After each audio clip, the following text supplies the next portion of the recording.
Hearing resumed. Dito na po yung report ng ating secretariat. Linawin ko lang po, 85 members ang present, 44 po pala yung majority na kailangan. So, ang nag-yes, 70. Ang nag-no, 11. Dalawang nag-inhibit, isang nag-abstain. Ayun, yun ang total. So 70 ang yes, 11 ang no, dalawang nag-inhibit, isang nag-abstain.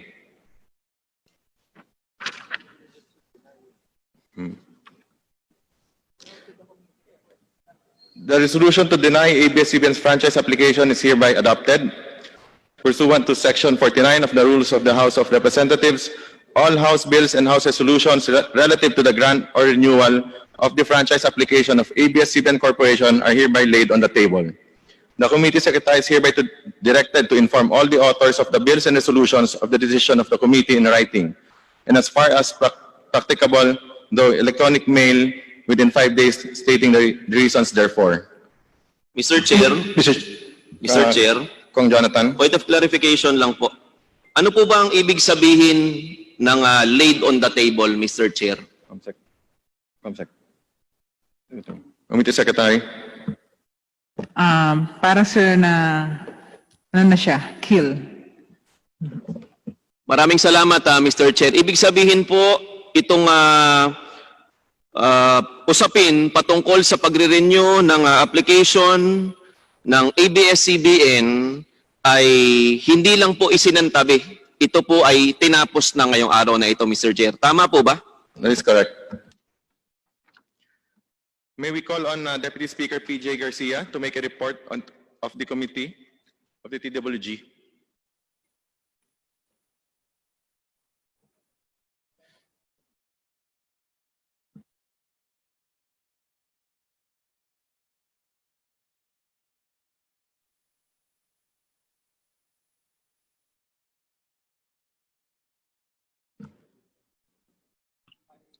Mr. Chairman.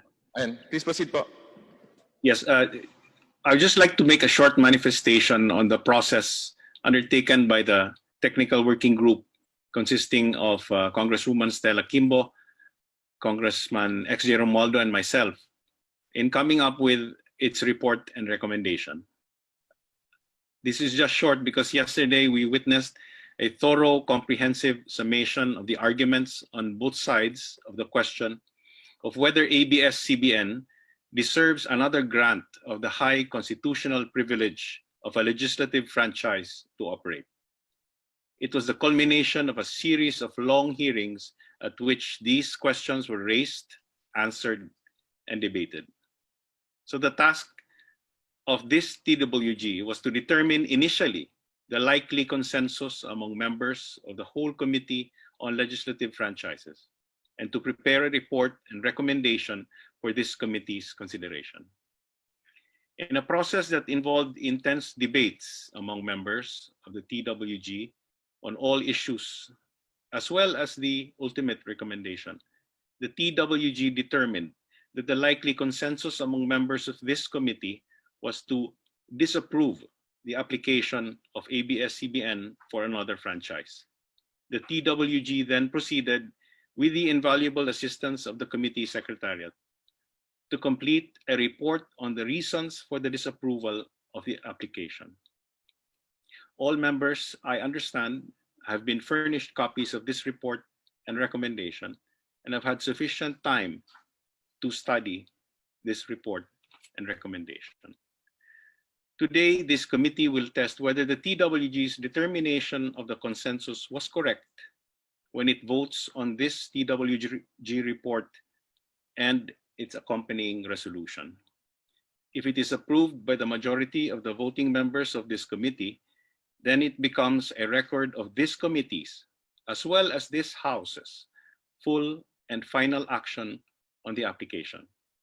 If it is disapproved by the majority, then it becomes the minority report to what presumably would be a committee report on the various bills for the grant of the application for the consideration of the whole House. I thank you for this opportunity, Mr. Chairman, and I thank all the members of this committee as well as the leadership of the House. Thank you. Thank you, Deputy Speaker Garcia. Mr. Chairman, Kong Mike. Mr. Chairman, first and foremost, let me congratulate you as chairman of this committee, the Legislative Franchise Committee. Let me congratulate our Deputy Speaker, Pablo Jan Garcia, Congressman Xavier Jesus Romualdo, and from the minority, Congresswoman Sterilus A. Kimbo. This is a very excellent report, Mr. Chairman. I've read it thoroughly. I therefore move to adopt the committee resolution. There's a motion to adopt. Mr. Chairman, Congressman Zarate. before we act on the motion to approve the technical working group, may I just raise some parliamentary inquiry as to the process of how this report came about? Well, the Deputy Speaker Garcia said they went through a process, no? And he mentioned that kinuha nila yung consensus ng members. May just be clarified how was this done, because there are also, like us, we are ex-officio members. We did not have this opportunity to be consulted by the technical working group, especially that we are also authors of the franchise, no? Renewal of the franchise, Mr. Chair. Kasi nabanggit na ito kahapon ng Chair, no? We did more than 100 hours of hearing, voluminous records, contentious issues, and I think it behooves upon this committee to be informed how exhaustive the discussion was to come up with this 40-page report by the technical working group, Mr. Chair.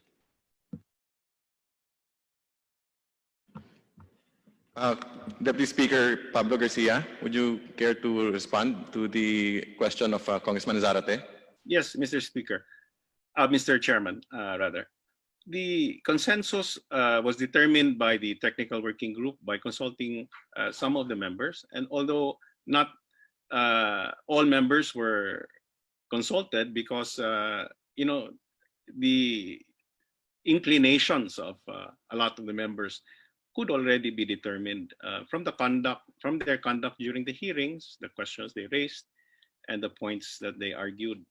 Also, this consensus was arrived at after a consultation with leaders of blocks in the House. Anyway, Mr. Chairman, this vote that the committee is about to take will determine whether the TWG's initial determination of the consensus is correct or not. You know, we are not shutting out anybody here, because the members, all members, can still vote on whether to accept or to reject this TWG report and recommendation. Mr. Chairman. Mr. Chairman. Congressman Barsaga. Siguro, Mr. Chairman, alam naman natin na itong committee hearing natin tungkol sa prangkisa ng ABS-CBN ay naiiba sa mga committee hearing na ginaganap natin. This is a well-publicized hearing na lalaman at nakikinig at sumusubaybay hindi lamang ang ating mga kapwa kinatawan, whether members or not members of the franchise committee, pati na ang taong bayan. At sa aking pananaw, siguro naman sasabihin ng mga kasapi ng technical working group na kahit na maraming issues, I am absolutely certain that like the ordinary people, they are carefully watching kung ano ang mga proceedings natin. At sa tingin ko, alam nila kung paano ang gagawin sa kanilang technical working group, pati na ang kanilang report. Maraming salamat, Mr. Chairman. Mr. Chair. Kong Mike. Mr. Chairman, nais ko lang pong idagdag, kasi po dito po sa committee report, dito po ang tatlong tao na nakapirma, si Deputy Speaker Garcia, ang tumatayong tagapamahala ng Technical Committee. At para po sa majority, si Congressman XJ Romualdo. Sa minority po, ang nakapirma ay si Congresswoman Stella Kimbo. In fact, she voted against the committee report. Ang nais ko lang po sabihin, Mr. Chairman, sa party po ng majority, yun po ang responsibilidad ng mayorya. Sa minority, of which the Honorable Abante is our minority floor leader, which includes the Honorable Sorate, sila po ang dapat mag-usap sa minorya kung ano ang kanilang posisyon, kung meron man, Mr. Chairman. But as far as the majority is concerned, andito po nakapirma ang tatlo at may representasyon ang ating minorya. Thank you, Mr. Chairman. Thank you. That, Comsec, pwede po ba ninyo mabasa yung title ng ating committee resolution?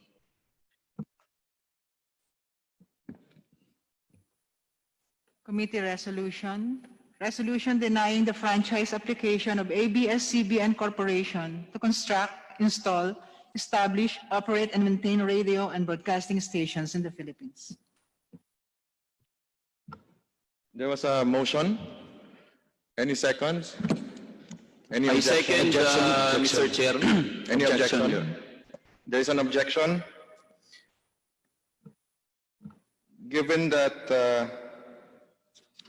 meron pong objection, we have to divide the House para po pagbotohan natin. We have 85... Mr. Chairman, point of clarification, Mr. Chair. Kong Alvarado. Mr. Chairman, maaari po bang malaman namin kung ilang boto ang kinakailangan para po pumasa ang committee resolution? Based po sa 85 na committee members at ex-officio members na present, ang kailangan po para manalo is 43. Majority po. 50% plus 1 po. Aba. Maraming salamat, Mr. Chair. Thank you. So, ngayon po, nais po nating i-remind, we would like to remind members na pagdating po sa voting natin, that a yes vote means that a member supports the adoption of the committee resolution, hence a denial of the franchise application of ABS-CBN Corporation. A no vote means that a member opposes the adoption of the committee resolution and hence favors the granting of the franchise application of ABS-CBN Corporation. Mr. Chair, Kong Jonathan? tama po ba na mga miyembro at ex-officio members lamang ang maaaring bumoto sa House resolution po na pagbobotohan natin ngayong tanghaling ito?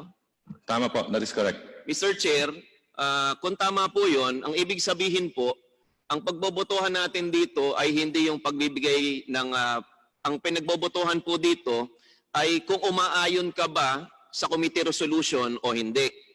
Ang committee resolution, Mr. Chair, ay nagsasaad na hindi dapat bigyan ng prangkisa ang ABS-CBN. Kung sa gayon, Mr. Chairman, para po sa kaalaman ng ating mga kasamang members at ex-officio members na boboto po ngayong hapong ito, kung po kayo ay mag-yes, ang ibig sabihin po ng yes na boto po ninyo ay sumasang-ayon kayo sa committee resolution na huwag bigyan ng prangkisa ang ABS-CBN.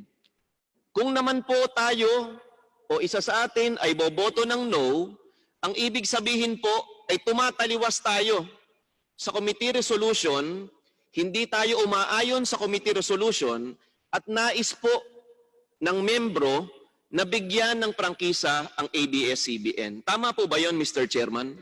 Tama, Kong Jonathan, at maraming salamat sa napakalinaw na pag-explain. Maraming salamat, Idol Chairman Chicoy Alvarez. Mr. Chairman, Mr. Chair, Kong Abante.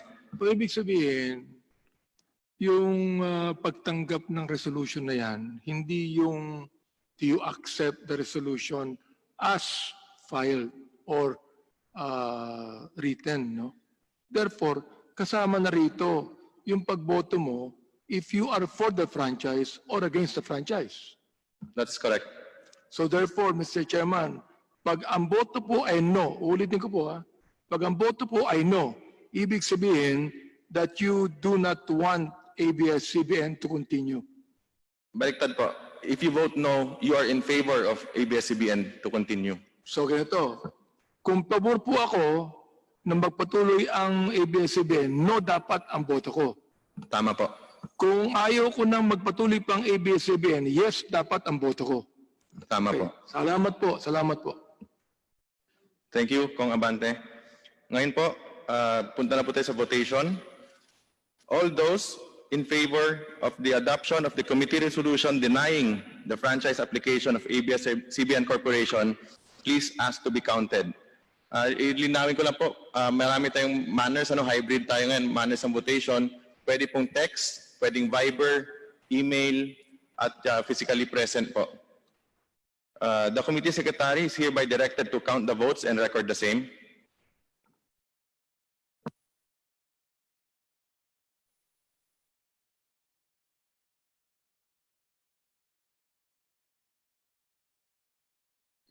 Mr. Chair.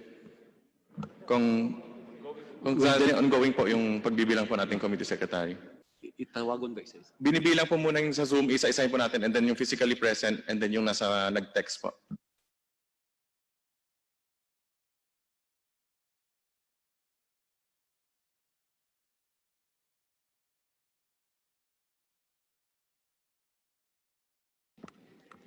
Hearing resumed.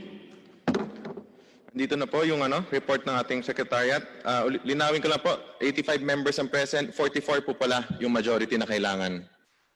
So, ang nag-yes, 70. Ang nag-no, 11.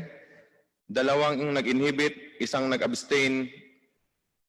Ayun, yun ang total. So, 70 ang yes, 11 ang no. Dalawang nag-inhibit, isang nag-abstain.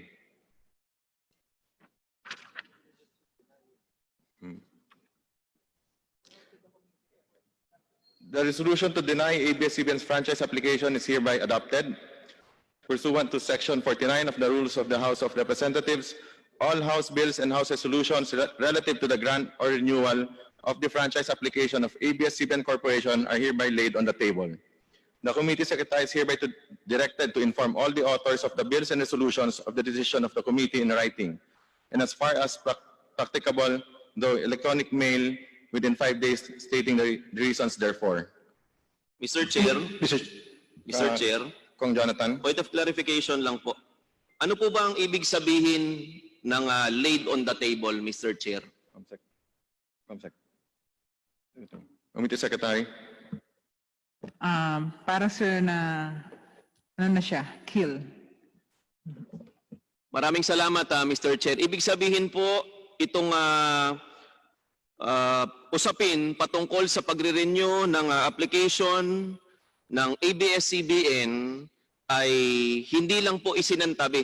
Ito po ay tinapos na ngayong araw na ito, Mr. Chair. Tama po ba? That is correct. Kong Defensor. Mr. Chair, in parliamentary courtesy, when a bill is being approved, we don't necessarily vote no because we just lay it on the table just to make it stay in the committee. But technically, Mr. Chair, for a franchise application, the effect would be to kill the application of the franchise. But it is still in our rules laid on the table. And Mr. Chair, as this is a historic moment for the House of Representatives and of course for the Filipino nation, I move that all members, Mr. Chair, who voted for the adoption of the committee resolution be made as co-authors. I so move, Mr. Chair. There is a motion to include all members of the committee who voted for the adoption of the committee resolution denying the franchise application of ABS-CBN Corporation. Any second? I second, Mr. Chair. Is there any objection?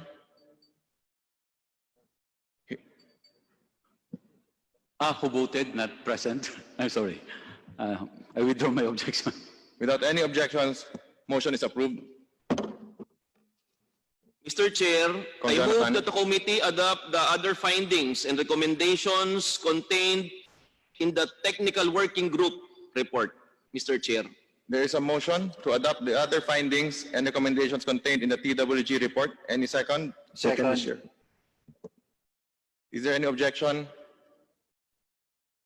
Hearing none, motion is approved. Mr. Chair, Kong Defensor. for purposes of transparency, I move that we authorize the chairman of the Committee on Legislative Franchises to release the TWG report and the adopted committee resolution to the public and other committees of the House. I so move, Mr. Chair.